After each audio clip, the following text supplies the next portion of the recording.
is also logged into this, and they are recording this and broadcasting it. So I just wanted, as part of this process, you are being recorded and it is being broadcast.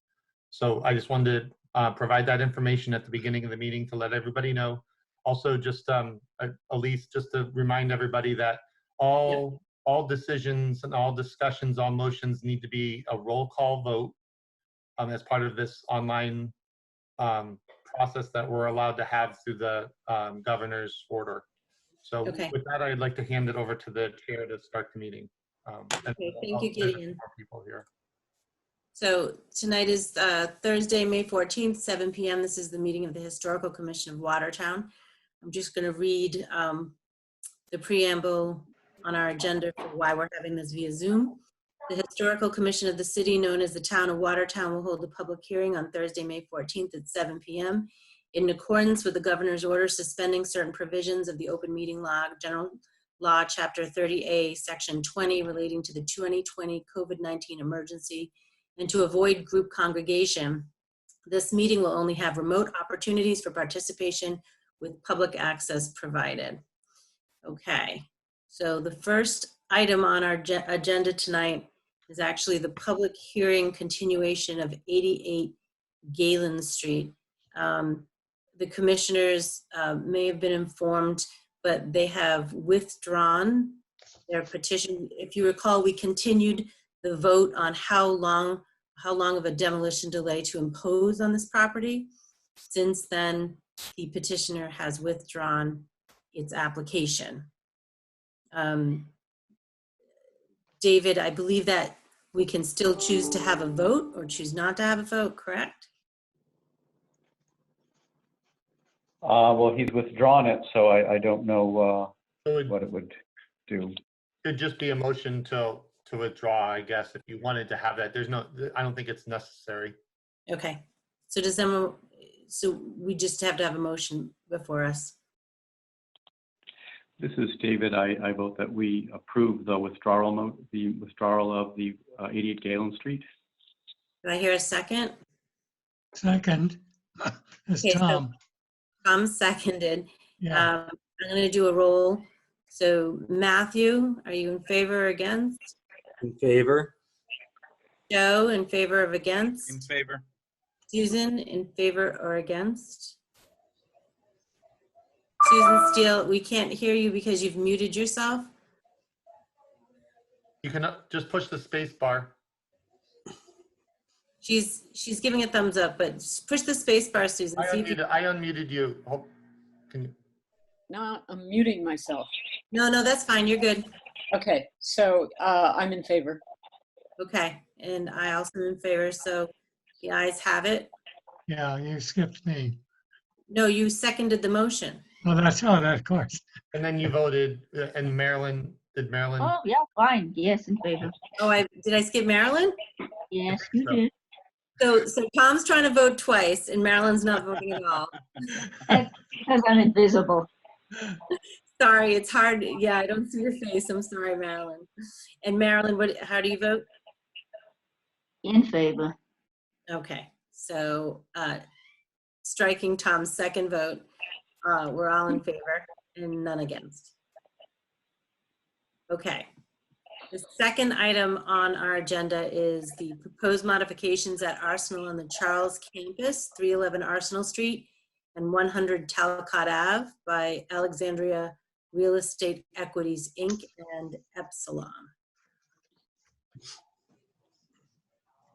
Good evening. My name is Dante Angelucci. I'm Senior Vice President with Alexandria Real Estate Equities. First, I'd like to thank the Commission for their time this evening. We really appreciate having the opportunity to present both our firm as well as the project. So just wanted to take a few minutes. As you may know, we purchased the property at the end of last year, and this is the first presentation we're making to the city. So we wanted to take a little bit of time just to introduce the firm.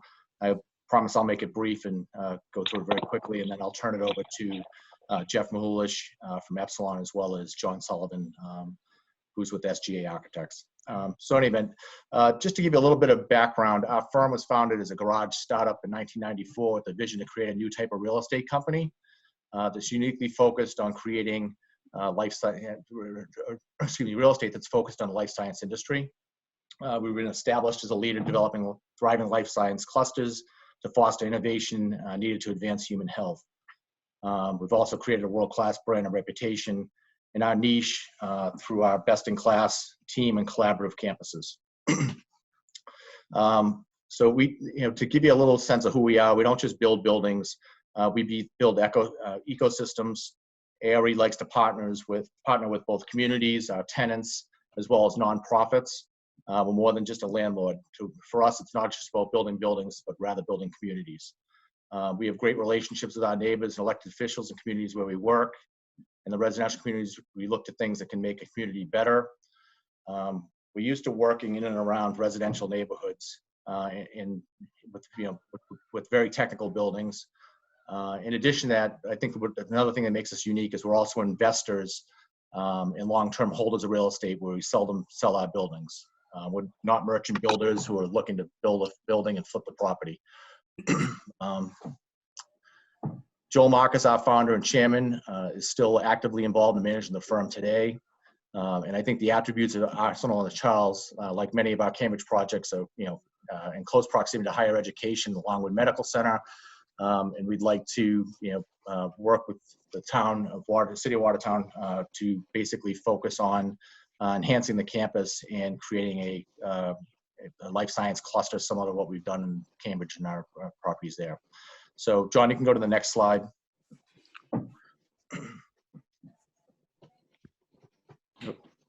Sorry, Dante. That's okay, John. All right.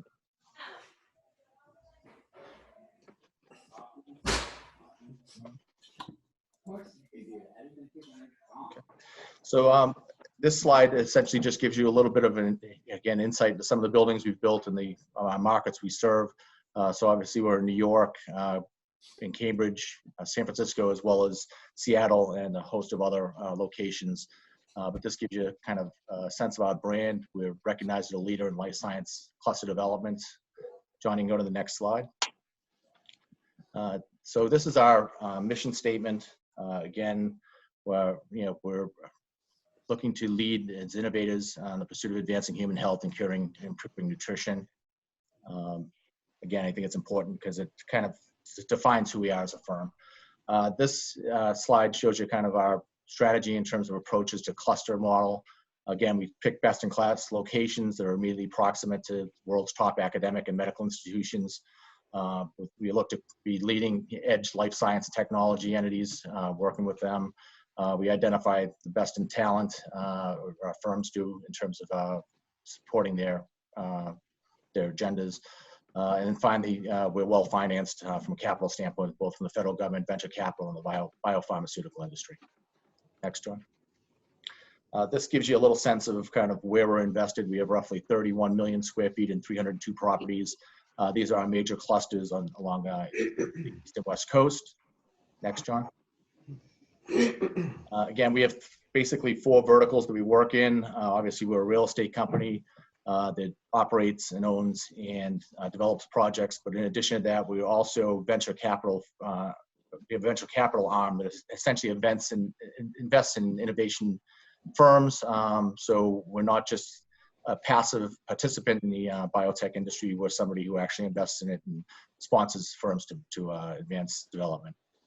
John, actually, thank you. Skip a slide, John. To go back, I wanted to finish up on that last one. So in addition to that, we also have both a thought leadership process where we utilize our global network to advance discussion regarding the life science industry. And finally, we are active participants with regard to philanthropy, volunteerism in our communities that we live and work in. So just important to note that as well. All right, next, John. Again, this kind of, we've already touched upon this a little bit. We're identifying locations where we can work with the top talent that's available, that's proximate to world-class research institutions. We're transit-oriented and developers. We highly amenitize our campuses to make them fully engaging with both our tenant base as well as the communities that we serve. Next, John. This is something, again, I think that's somewhat unique about us. We really are well invested in creating workplaces that are healthy workplaces, and we've received significant recognition in that regard, as you'll see from the awards that we received on the left side of the slide.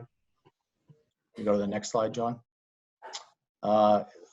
Thing that, you know, kind of an acknowledgement of our real estate accomplishments. Last year, we received the National Association of Industrial Office Properties Developer of the Year. Again, you know, I think that's, you know, an example of the type of developer that we are and the thought that we put into our projects. We also were acknowledged in a couple of national magazines, the NR, and as well as Contract Magazine. Next. And now I'll just be able to have a very brief overview of our Cambridge portfolio in the Greater Boston region. Next, John. One thing I do want to mention is, you know, we do have a commitment to historic, preserving historic structures and repurposing those to be consistent with current economic times. So as a result, these are 3 examples of ones we did in Cambridge, 225 Binney, 215 First, and 161 First Street. Next, John. Our presence in Cambridge, in the Greater Boston region, we have roughly 8 million square feet. Most of that in Cambridge. We have 4.8 million square feet in Cambridge.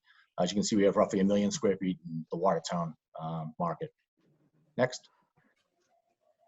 And this is just a graphic showing our clusters in Cambridge and the proximity to MIT and Kendall Square. Next. Another important attribute of our firm is that we're also very conscious about the environment. As you can see, we've, since 2015 through 2019, we've made strides in reducing pollution, carbon pollution, energy consumption, you know, water diversion, as well as potable water consumption. And again, we also show the 2025 goals on there that we have for our firm as a whole. So again, we're really not just saying it, we're actually doing it. Next. This slide gives you a good sense of kind of our volunteerism as well as philanthropy. The number on the right-hand side is the donations made by the Greater Boston employees. We were essentially responsible for 45% of the matched funding that was given by our firm. So nearly 50% of the company-wide was done here in Boston. In addition to that, we do a lot of volunteer hours, which you can see in the bottom right.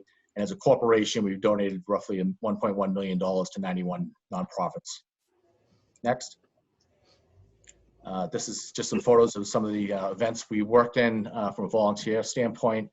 And, you know, in addition to serving lunches for veterans, we've worked for Habitat for Humanity and others. So again, very engaged with the community. This slide basically shows the Watertown portfolio. I think this is important just to let you know that we've been in the Watertown market for nearly 20 years with our acquisitions at 480 and 500 Arsenal Street in 2000 and 2001. And that's essentially it. I think it's the last slide, John, yes. So I'm going to turn it over to Jeff to talk about the historic components and to John to walk you through what we are looking to do in terms of alterations to the buildings. I would like to ask that if there are any questions that you'd like to pose, if you could post them through me, I could probably direct it to the right person on our team to answer it. So thank you so much for your time. We appreciate it and look forward to working with you. Thank you.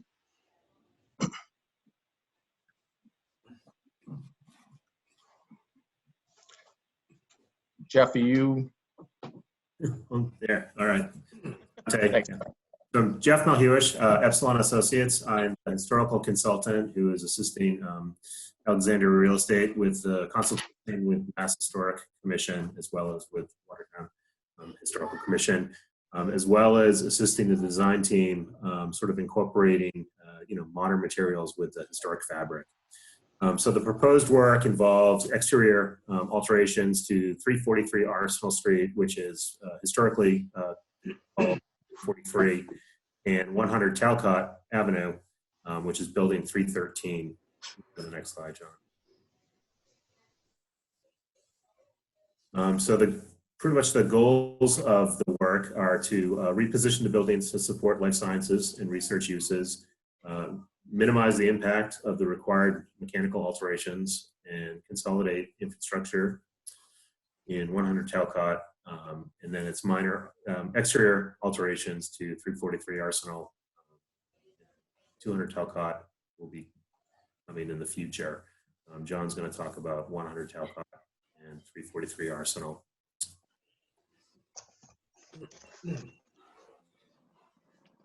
Okay, so basically the two buildings, building 43 and building 313. 43 is the one located right along Arsenal Street. And then 313 is the U-shaped building.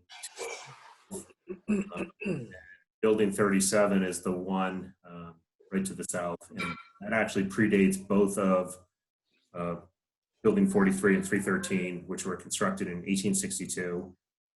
So this photograph is, or this view is actually right after the buildings were constructed. Building 37 was constructed in 1851. The proposed work is subject to review by Massachusetts Historic Commission, MHC, because they hold a preservation restriction that came out of the memorandum of agreement when the property was transferred from the Army to the Watertown Arsenal Development Corporation in 1998. Go to the next slide, John. So this is just a historic map, basically showing the construction, the vast construction that occurred from 1816 until really the late 20th century. So it started off as a ordnance supply depot, and then went into, in the 20th century, it was the Army Material Technology Laboratory. Okay, John.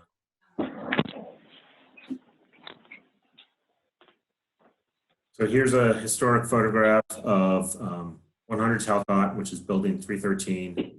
Notice there was an infill. So the U-shaped building at one point was almost an E. This was used as a carriage and machine shop for the arsenal. Okay, John. And here's a historic photograph, exterior and interior of 43, 343 Arsenal Street. Just showing really the character defining features of these buildings. So it's all right, you can go to the next one.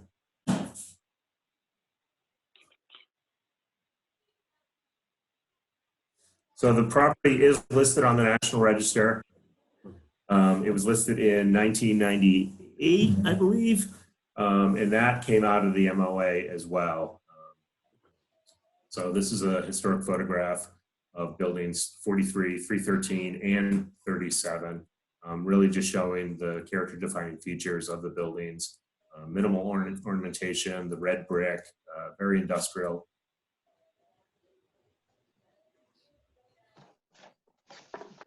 Just another historic photograph. This is the east facade of building 313. Again, showing sort of minimal ornamentation. You've got the pilasters capped, but really it's just punched window openings and red brick. That's it. So I'm going to pass it over to John to give you an overview of the work that is proposed on buildings 43 and 313. Thanks, Jeff. And thank you, Date. And thanks to the commission. I'm excited to be here to present, the proposed modifications tonight. Yeah, I tried.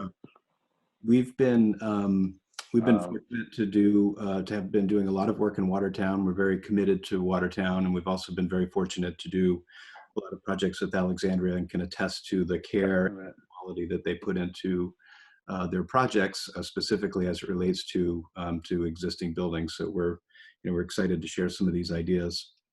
As Jeff had mentioned, the goal of these buildings is to repurpose them into their next generation as research and science-focused buildings, which we're excited by, and that's a driver of some of the modifications that are being proposed tonight. There's also strategies in place here from an infrastructure standpoint to really minimize, to provide the right amount of infrastructure for this building use, but to really minimize any visual impacts to particularly building 343 and also to 100 Talcott. So just for orientation, you can see building 343 identified in the upper right-hand portion of the image, directly facing Arsenal Street, and really a public face to this, to this campus along Arsenal Street. So we just wanted to, provide some existing photos to, refresh on what the conditions are currently. The image in the upper left shows the edge that faces Arsenal Street. You can see, the original single-story brick building with the, the vertical addition. You can see some of the additions that have pushed out towards Arsenal Street, and you can really see, what some of the equipment that exists today, and that will be, a focus of, some of our efforts is to clean up this edge. The image in the upper right shows some of the space on Woolly Ave between the buildings. Interior to the campus, as does the image to the lower left. Really just showing the length of the building, the pattern of the windows, and highlighting the historic volume. And then the image to the lower right is the west elevation across from the green that anchors that end of the campus towards Arsenal Street. So just to highlight the existing conditions, and what we put together is a series of before and after images that will show you a photo of what exists today, and then a rendition of what is being proposed. And we really just want to highlight, specific items, relates to the modifications, and also highlight, areas where we've really been able to clean up a condition that, is, worthy of some visual improvement. So, starting on, the campus's most public face along Arsenal Street, the upper image represents the existing condition. The work that we're doing has taken great care to move a lot of the equipment into the building, and to create a mechanical mezzanine to support the building use, and to keep, as much equipment as possible out of sight. So by way of doing that, all of the equipment that you see on those lower roof areas will be removed. Anywhere that a window is penetrated to provide connection to that equipment will be replaced with, with a window to match the existing windows. All of the equipment on the lower roof will be removed as well. Minimal equipment will be, replaced there. Again, really because we've focused on putting most of the equipment inside of the building. By doing that, there's a couple of areas where new louvers need to be added. You can see on that lower addition, there's 2 new louvers. Those are in existing openings. And then there's also some vent stacks that we would need to add, again, to support the equipment that's located within the building. So you can see those to the upper left-hand portion of the lower image. There's also a good amount of open space in front of this, building edge. So the equipment that needs to remain at ground level, there's opportunities to plant and to screen that equipment. So that's something that we'll take advantage of. And then also just to point out on this image, thoughts about replacing the roof in kind, to match what has been there. So that's the north elevation along Arsenal Street. The east elevation and the south elevation facing Talcott Avenue. Looking at the east elevation, there's an existing, an existing ladder that had been added at some point. That will be removed. This facade will be cleaned up. There's minimal alterations to this facade other than that improvement.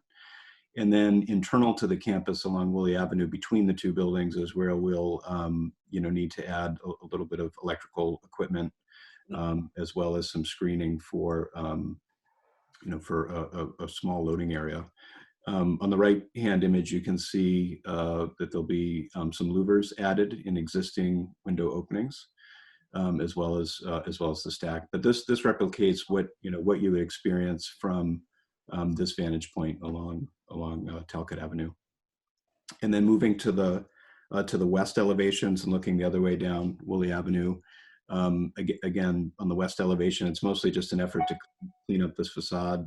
There's some existing canopy signage for a restaurant that had been located in the space, and some other elements that are associated with that won't be there anymore. The restaurant won't be there anymore. And all of that will come down, and the storefront will be replaced, and it'll be intended to return to a cleaner condition. So that is, that highlights really the extent of, what's being proposed for, at the exterior 343 Arsenal Street. I think from there, it's helpful to run through what's being proposed at 100 Talcott Avenue. And part of what's being proposed there are, is infrastructure that will also support 343 Arsenal Street. So some of the infrastructure that, exists in a consolidated location within this 100 Talcott will support 343 Arsenal Street. And that was really done to, minimize any, really minimize any visual impact of extra equipment at 343 Arsenal. So just to, again, to orient you to, to 100 Talcott, that's the E-shaped building that Jeff had referenced with some of the existing historic photos. That had a courtyard that had been infilled and really, had been infilled at some point in its history for long periods in its history. Then it had been removed to provide a courtyard. And you can see the relationship, just south of 343 Arsenal. So just to look at the existing conditions, again, it's a kind of a U or an E-shaped building. The upper left image, you can see the north face from the green space along Arsenal Street. To the right of that, you see the south face, just to get a sense of what the profile looks like. The lower left image is on Talcott Avenue facing north back towards Arsenal Street. You can understand that image in relation to some of the historic images that were shared earlier. And then the image on the lower right is the courtyard space that exists. So between those two wings, there's a considerable, courtyard that exists today. So again, trying to show some before and after images as we work around the buildings. This is the north side. Again, this would be the wing that's closest to 343 Arsenal Street. There are two modifications here. One that proposes a new door, for intake for some of the equipment that would be located within the building. And then also a minor relocation of gas service, which is currently in the courtyard in an effort to, clean up that courtyard, which has been done in other ways, and to locate it where it makes more sense from a utility standpoint. That's proposed to be relocated as well. Looking at the courtyard view, again, this would be from the site's internal street, looking to the east. The courtyard on the left, because we're consolidating equipment in the link portion between the wings, there's a good opportunity to really locate almost all of this equipment. Everything that can be inside is moving inside. So currently there's a lot of air handlers, a lot of electrical equipment, pretty sizable that's located in that courtyard. This would propose removing that, consolidating inside. And provides a good landscape opportunity, at this space. And then what you see on the right-hand image is, what you're not seeing is inside the building. There's some equipment, which again is an effort to to consolidate, and it also requires some equipment on the roof of that lower link. So you can see some mechanical units. You'll see a cooling tower on top of that small piece, but mind you that is over 180 feet from the interior street, and we've worked really hard to to put that in the location that is the least visual and provides the least visual impact. And I think one thing to note, and you'll see it in two slides, is all of the equipment that's located internal to the courtyard cannot be seen from Talcott Avenue, and that's an important historic view corridor. We recognize that, so that was part of the thought process here as well. So then moving around the building and looking at the south elevation, again, you can see the modification here would be the addition of that dormer to provide some intake louvers. And then again, this is the view that I was referencing along Talcott Avenue, looking north and east, highlighting the dormer, and highlighting that there's some ramping that exists today that does not meet the ADA code, so some cleanup there to make it compliant, but really to highlight that all of the equipment or any equipment that's located on that small link internal to the courtyard is not viewed from this corridor, which again is an important historic edge. So with that, we have other we're happy to answer any questions. As Dante mentioned, I think it's best directed towards him so he can highlight who the right person is to answer. But that's a high level summary of what what we are proposing that we think is an improvement here. Thank you very much. Thank you. Do any of the commissioners have any questions? I have a question about 100 Talcott, the rooftop mechanical. How much of that will be visible from the street? The 100 Talcott, the street view. So this would, John, yeah, Uh, you can answer the question, John. thanks, There Dante. there So was a kind of a large air handling unit that Slide was 21 possibly, in 'cause I had between noted that as the, well. hmm? Was it slide 21? Because I had noted that as well. Okay, slide 21. sure. Let me, 21 on your bottom numbers, not necessarily slide numbers, I think. oh yeah, okay, sure. Thanks for being patient with me here.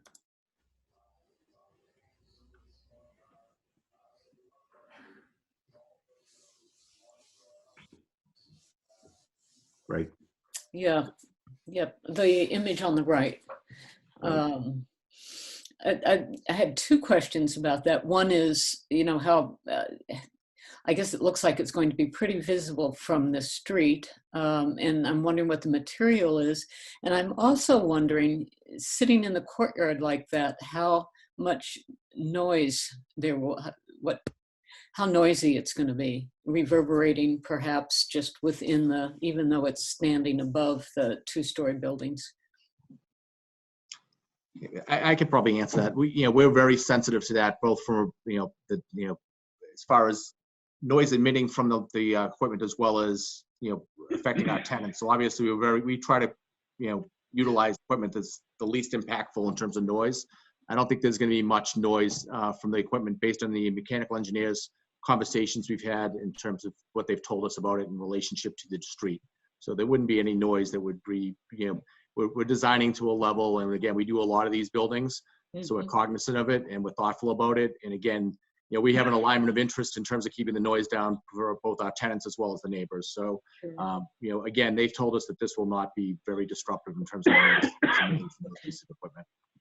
And in terms of the materials used on the mechanical equipment, it's is that a screen or is that the equipment itself? That's actually the physical equipment at this point.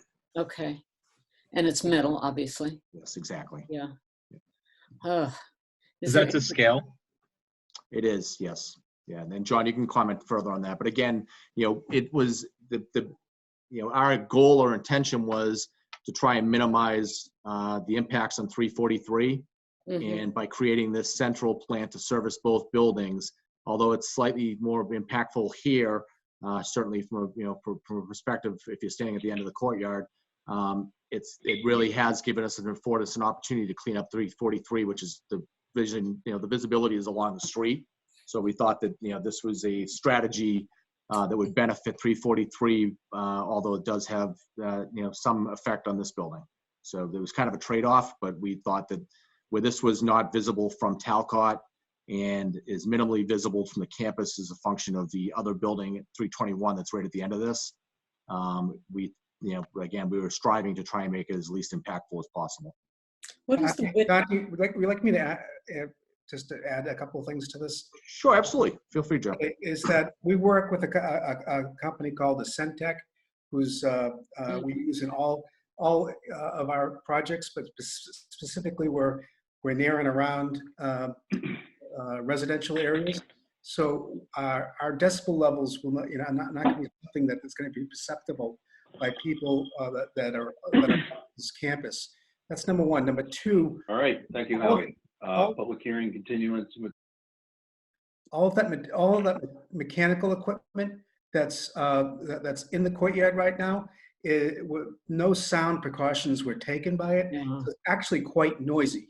That's in there. So we're going to be improving the quality of people's experiences on the campus, and will not be harming any of our neighbors.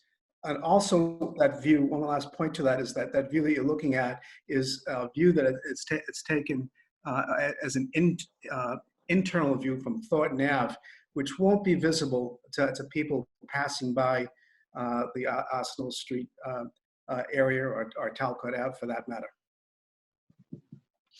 I wanted to just agree to, when the farmers market first opened, they used this courtyard, and we had a grand opening in that space. And those existing systems, because they're at the ground level, they were so noisy that you could not hear Wow. what people were saying while they were on.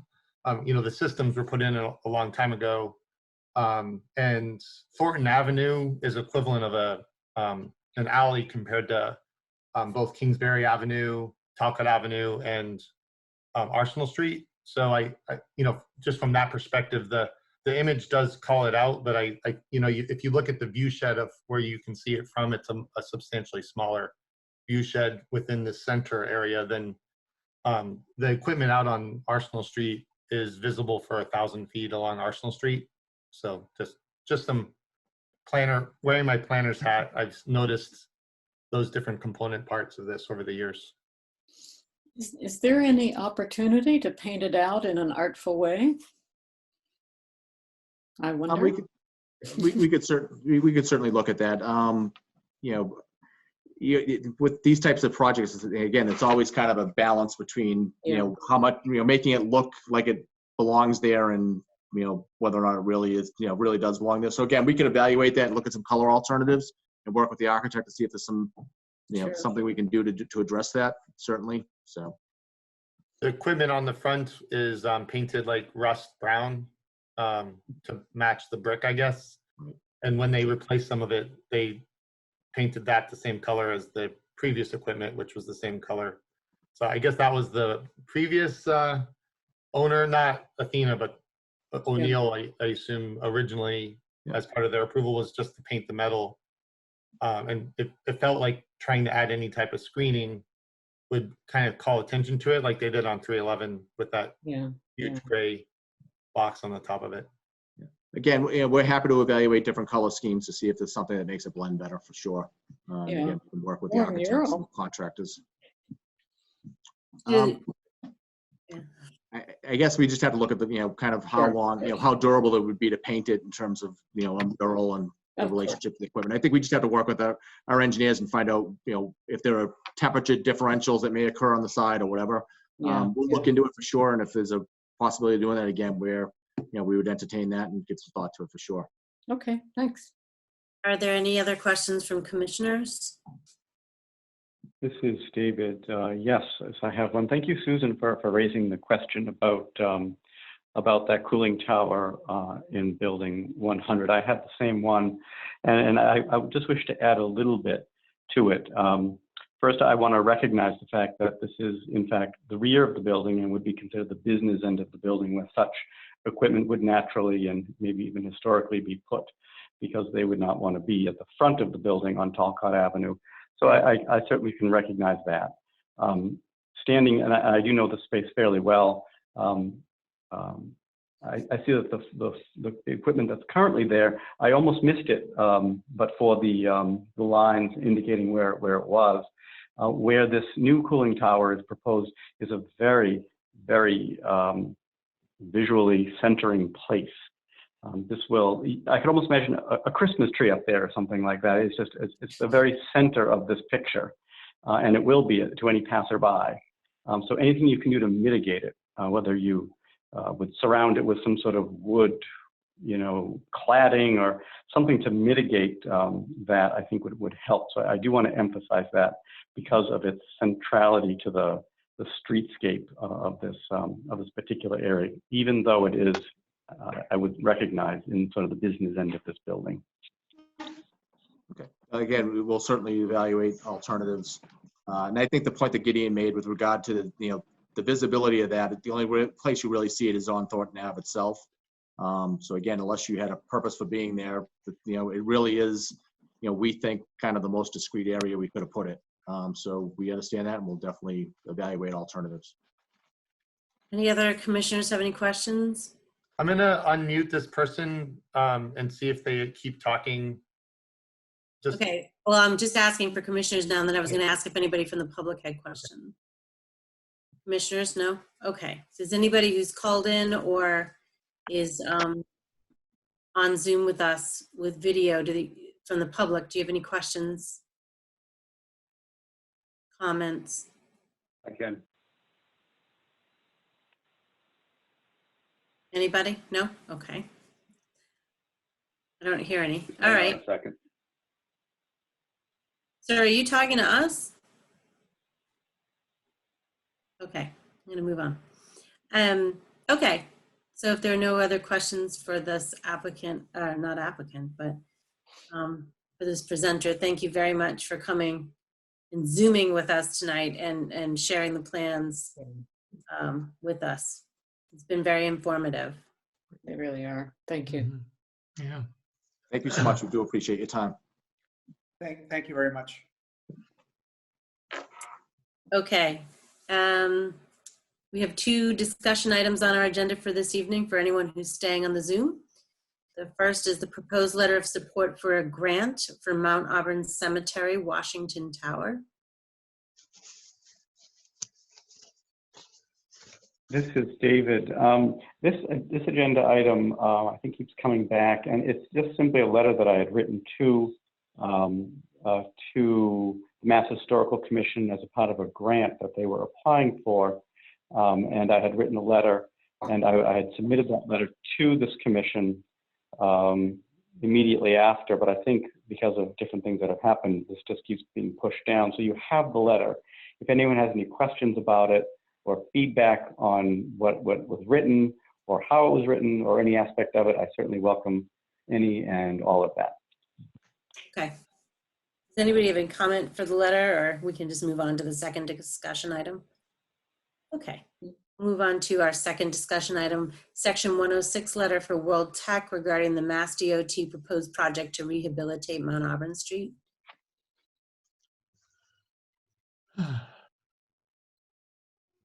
And Susan, or excuse me, Gideon, can you,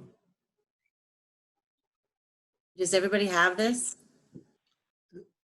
This was submitted also, like the letter that David referenced was submitted a very long time ago. Well, yeah. And it was under initial, and so at the last meeting, you had requested that we try to find out more information about it, and we said we would, but Yeah. we haven't yet. Okay, I know that this is the initial notice that MassDOT requires as part of the process to get to the next stage. And my recollection was that you had talked about suggestions of signage and some other things that you might want to weigh in on at some point, but we need more information. So I do need to, Susan and I will coordinate and reach out through the other departments in the town to World Tech, or I can reach out directly to World Tech, who happens to be our consultant as well. That would be great, Gideon, because I think that, you know, there's just a lot of interesting things that happened over the years, beginning with the Native Americans who would have been down at the, what is it, the Herring Run recently? yeah. Well, but this is about the Mount Auburn Street corridor and basically repaving it with bike lanes and parking. So you don't think there's any opportunity to tell stories about history on kind of if we inserted ourselves at an early point in this process? No, there certainly is. I was confused because you mentioned the River Run, and this is about the Mount Auburn Street. So I just wanted to make sure you understood that it was about this road. And part of it is in the historic district, and we've already done a site walk with the chair of the historic district to talk about a signage program that would come out of a future phase. It's not designed yet, and so that would be within the historic district section, because there's 3 gateways into the district that will be rebuilt as part of this corridor-wide project. And so we felt that, talking about the signage would be an important piece there, but that's the historic district's purview, I assume. And Susan and I, who both staff that and this, have talked about it. It'd be great if you have ideas about things within that district that for content, that would be wonderful. Marilyn is actually in the historic district when she wears her other hat. So that's one component. And then I know there's other aspects along the corridor that have some history as well. Well, the cemetery for one. Yeah, there's two Both cemeteries. cemeteries. I just think that any opportunity we can take to tell the story of Watertown's history along Mount Auburn Street, we should just grab it. And maybe you could give us advice about the best way to do that. I love that. And when the best time also. I would suggest that if you want to talk about things that you'd like to highlight along the corridor, getting immersed in the plan set and what this official notice was really about isn't, it's an opportunity for you to weigh in. And if you want to provide us with comments about things that you think would be nice for interpretive, if you would like to see interpretive signage, that can go both ways. It's a historic corridor, and the more signage you have, the more clutter you can create as well. So you have to weigh those as a commission and in talking about it. But I can get a basic plan set to you guys so you can think about it. Coolidge Square is an area where there's going to be some additional green space. I've been involved in this project for something like 5 or 7 years. I have a lot of knowledge of what all the component parts of the project are, so it's kind of unusual. Not usually the person that's with you doesn't have any knowledge of a road project, but I've been involved with this one because of all of the different component parts, and it's very extensive. So they're looking at, there's a lot of historic pictures and information about Coolidge Square, but there's not a sign or anything in Coolidge Square about why it's Coolidge Square or where Coolidge Square actually is, or any of those pieces. So I think weighing in on that or talking about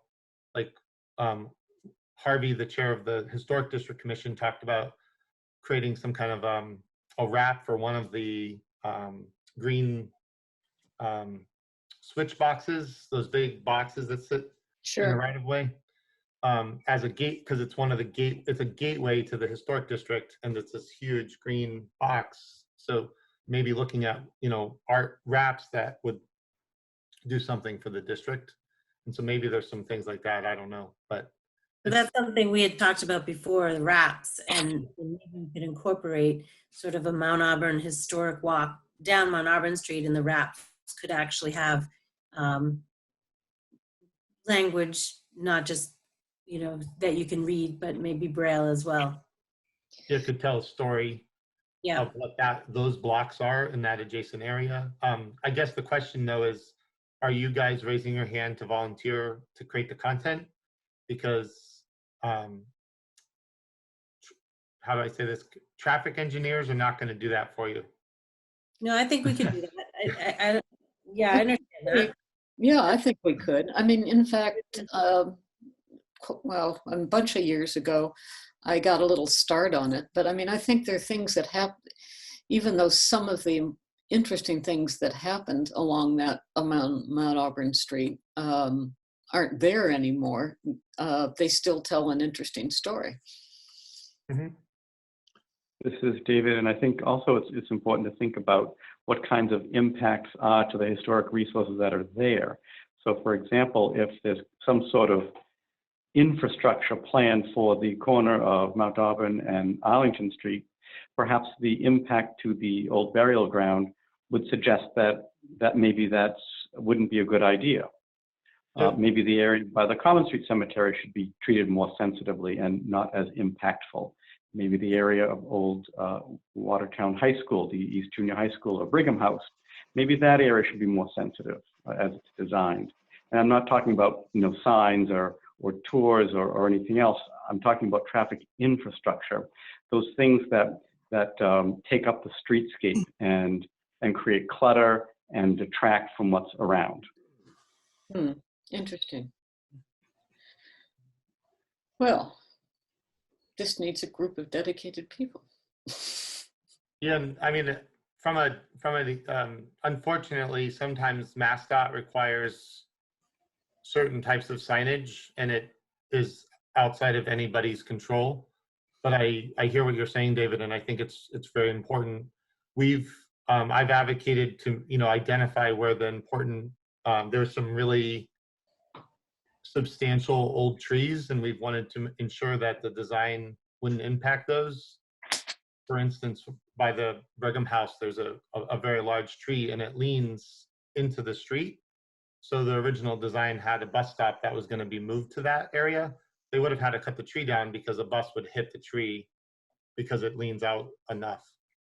In 5 years, is the bus gonna, is the tree survive? We don't know, but on the positive note, this project does not change the curb lines or change the sidewalks, and proposes to preserve or add trees where possible. Cat, an issue and a barrier to that. And so from that perspective, the town is trying to focus on that and clean things up, make sure that if fire hydrants are moved, they're moved into the right of way and out of the sidewalks. We have been trying to clean up and make there be less barriers. There is it sounds like if there's bus stops that have a potential shelter, you would be interested in seeing where those are then, based on what you're suggesting. And that would be the only new infrastructure that could potentially impact a historic view corridor or historic asset. So I'll make sure to note that and ask them for that information as well.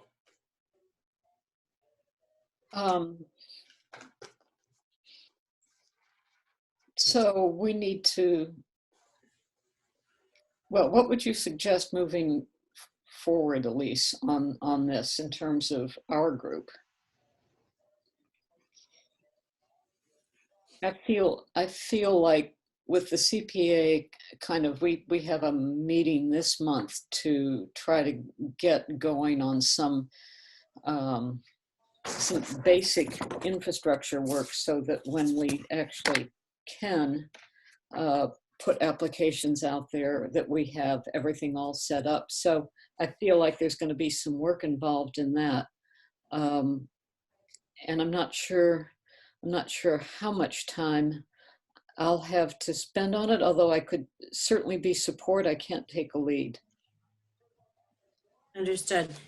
Gideon, is there more information that you're going to gather to bring to us before we can determine what kind of contribution we can make here? I think that some of the things that you identified tonight, you could without having the specific plan sets, they're at a conceptual design series, and they're like 20 feet long, and we have a website dedicated to it. So individuals could look at that website and look at the most current plans, because that's what they were asking for. The initial, I think it was part of the environmental, I don't have the letter right in front of me.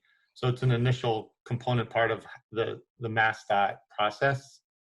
And they've certainly had a substantial number of public meetings. But so I guess the question is, do you want to see more? If you do, then I'll bring it to you. That's what I'll find the link to the website and point you to the information that's out there already. That would be great. Yeah, I think one thing we could do is think about what things would be worth some kind of marking or identification, if any. As David mentioned, for instance, the East Junior High School now, the Brigham House, I'm not sure whether that's public property or not, but yeah. And it's a big open space. If there were some kind of a sign in that area, for instance, that's one thing you could do. And I'd have to think about other locations. First of all, you could have a sign for everything, but what would be particularly helpful? If we could come in with a short list, a short list of possibilities. And then the next step would be, what would we, in what way might be wanted to be marked? Yeah, And, I have something that I think you've seen it, Gideon, and I believe at some point I shared it with some people, but I'm not sure how many. I know David's familiar with some stuff I did on Mount Auburn Street quite a while ago. So I'd be happy to share that. I'd like to have, in my magical way of thinking, I'd like to have each one of these, whatever it is that we do, be part of a bigger story, if you know what I mean. I just want, based on what Tom said, I do want to remind you all that this is a MassDOT funded project. So they're asking for funding from MassDOT to pay for the entire project, but it has to be it's only the right of way. It cannot be the adjacent property. So the Brigham House, the park, you can't put signage there around this particular project. This project is it's a road project focused on multimodal transportation. So it impacts sidewalk, right? What? It Yeah. impacts the sidewalk. Mhm. It impacts any little green spaces that might happen around major intersections. Yeah, I was just reminding you, so like if you start thinking about historical assets and thinking about larger signage that would be more refined, that would be on like municipal property, that wouldn't be part of this project. So Are you doing sidewalks, Gideon?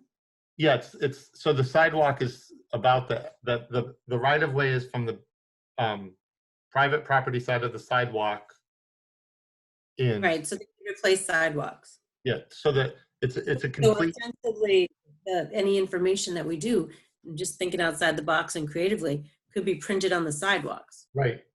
Ah, wow. That's interesting. If you're going to walk, look down, read, and keep walking. Why not?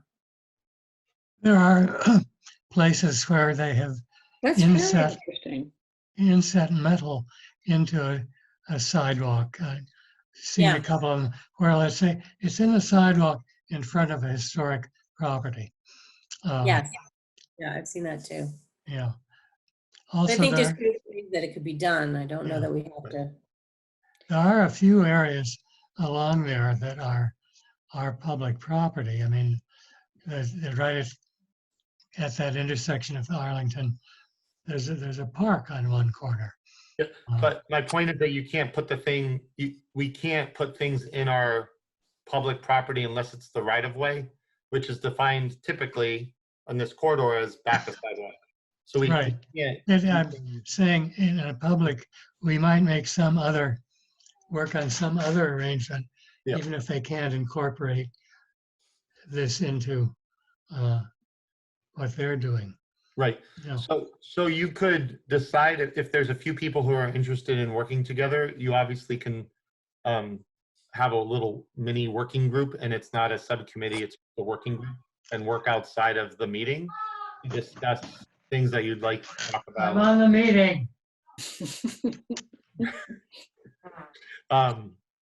In regard to this, and if you don't want to do that and you want to do it only at the meeting, then I would suggest that you could put this on agenda item for next month.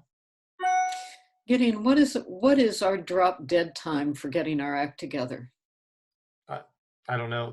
There wasn't a deadline, but it has been a very long time since we received that letter. Do you recall when it was submitted? I feel like it was submitted in 2019. So you're saying that we couldn't make, imagining we had all the money in the world, we couldn't make, say, how many ever bronze plaques that talked about this happened here and have them installed on a sidewalk? No, well, I'm not saying that. You could suggest that. That would be a request. Okay. It might not meet the specifications. Well, that's just totally off the top of my head. Yeah. No, but I like it. I like it. Can you hear me? Yeah. Yes. Should we consider something like links to what do you call those, QRC codes, so that we can have more information and maybe pictures? I mean, I'm thinking that these days everyone uses their phones, and if we can't get bronze plaques, then what about something cheaper, which would be a link to information and historic pictures of what used to be there? I don't know if I want to put those permanently into a sidewalk because technology moves so quickly. Links might be. Yeah, obsolete. whatever. You know what I'm saying. But like, is that a cheaper alternative, and maybe in a way to get more information out there? Yeah. I would suggest that you consider drafting a letter that has the basic parameters and not get focused on all the specific Details. content that you would like. So I feel like David called out several items, like concerns about new infrastructure and components of the road project impacting the view corridors or impacting those historic assets like the Brigham House, for instance. And so I think you could send a letter, and it'd probably be better to send something basic at first to see if there's buy-in, and then also the volunteer of, considering content. That would be a suggestion. I don't know. It sounds like you're interested in seeing them consider, 2 or 3 things. So I could see a letter with a bulleted list, or whoever writes it, a detailed paragraph of the component parts that you'd like to see considered for the project. So 2 or 3 things aren't enough for me. So, I mean, so are you suggesting that that's a way to get our toe in? Or if we suggest 2 or 3 things, is that going to kind of leave us with 2 or 3 things? If you send them 10 pages of all the exact specific things you want to give them that may or may not be feasible because of all the barriers to ADA, there's all these different things. Sure. And then you've spent a lot of time, didn't meet timeframes, it sounds like you're interested in doing things and providing more information. So we're just interested in a dialogue, beginning a dialogue. So right. I agree with you. I think, Gideon, that a letter sounds like a good start. David usually writes our letters. David, if you don't have the passion for this one, I'll take a stab at it, but you are a great writer, and I would always defer to your letters. I'd appreciate it if you would take a stab at it. Elise, I'll send you what stuff I have done that might be helpful. Okay, great. Okay. I'll take a stab at that. All right, super. Any other comments about this discussion item? By the way, this is Marilyn again. Hi, Marilyn. My computer broke up.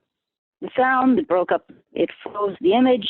Computer froze, and now I am on my track phone, and I haven't been in Zoom for quite some time, but I fought my way back in this far. However, I think both what I didn't hear. Oh, okay. So I don't know where you dropped out on Zoom. About 20 minutes ago. Oh no. So basically, if I'll just recap, and then maybe when the minutes come out, you can read them. We didn't vote on anything, but we did, and we didn't even discuss the proposed letter of support for Grant Mount Auburn Cemetery, Washington Tower, because we have the letter and there were no comments about it. We were really just discussing the Section 106 letter.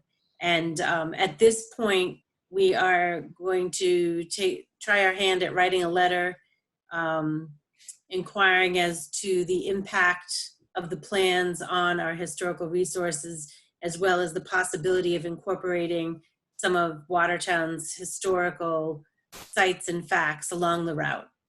So, yeah, I'm taking a stab at the letter, and I just found my co-author, Marilyn. So, I'll send that me. Yes, you. That's what happens when you're not at the meeting. You get delegated to. Yeah, well, technology kicked me out. Okay. But anyway. Well, once I find out what we're talking about, yes, I'll help. All right, thanks, Marilyn. All right, is there anything else that anybody wants to bring up? New business, anything? I don't think we voted on the minutes from last week, did we? No. Oh, no, it wasn't even on the agenda, was it? No, Ah, it wasn't. it's not on the agenda, Gideon. No, Funny. were there minutes that were submitted or sent out? Yes, and unfortunately, I see that they're not listed on the agenda this week. Okay, They went out in the package. The only other thing I wanted to say was that we are looking at options for at least accepting, there's a few projects that have requested to be on the agenda. And so yeah, I wouldn't be surprised if next month we will have a few projects, but okay. we're trying to figure out process from a staff perspective for noticing those projects. Okay, And so we've gotten, I think, a couple of submittals through the demolition delay ordinance. okay. So Well, if we could, does everybody have their minutes? No, I don't. Not at the moment. No. Okay, so we can't really vote on those if people don't have them. Listen, I told you to Sorry. bring to class. What happened? All right. So do I hear a motion to table the vote on the minutes to next meeting? And we No, table no. them. you don't need And it 'cause it's not on the agenda. Oh, that's true too. We didn't put it on the agenda. Maybe Susan knew. Right. Okay, no motion necessary because it didn't make the agenda. All right, then on that auspicious note, do I hear a motion to adjourn? So move. I move we adjourn. I'll Thank second. you. Tom moved. David second. I have to do a roll call because that's how Zoom works. Well, Matthew? That's okay. I'm for that. Joe? Yes. Aye. Here. Jill? Me? Yes, yes, yes, yes. Marilyn? Yes, yes. Okay. And I'm a yes. This is David. I think I got- This is David. I'm sorry to interrupt. I didn't second that motion. I think that was Joe that seconded the motion, and I voted in favor of it. Oh, wow. Okay, sorry, guys. Sorry, Joe. I thought it was David because I saw the light. Yeah, I don't want that confused in the history books. All right, so just so the minutes are clear, the ones that'll be on the next agenda. Joe seconded that motion, and David voted yes in favor. I vote yes in favor. So the ayes have it, all in favor. Thank you all again for an interesting Zoom meeting.